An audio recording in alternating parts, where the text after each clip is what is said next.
नमस्कार दोस्तों। बिहार में शराबबंदी पिछले कई वर्षों से लागू है, लेकिन छुपते छुपाते बिहार में शराब मिल रहा। कई बार अखबारों के हेडलाइन बनकर आती है, शराब तस्करों का भंडाफोड़, कई बोतल शराब पकड़ा है। शराब पकड़ने की अलग अलग सरकार की तरकीब, लेकिन इन सब के बावजूद अपराधियों के मन में सरकार का डर नहीं है।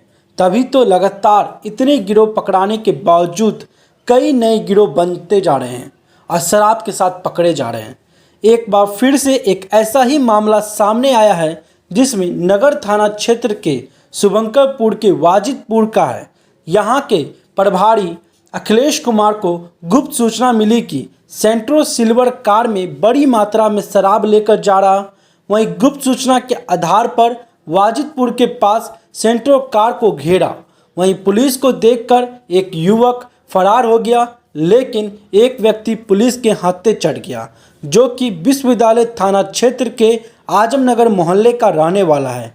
वहीं आपको बता दें, गाड़ी पर दिल्ली का नंबर लिखा हुआ है, साथ ही गाड़ी पर आर्मी का लोगो लगा हुआ है।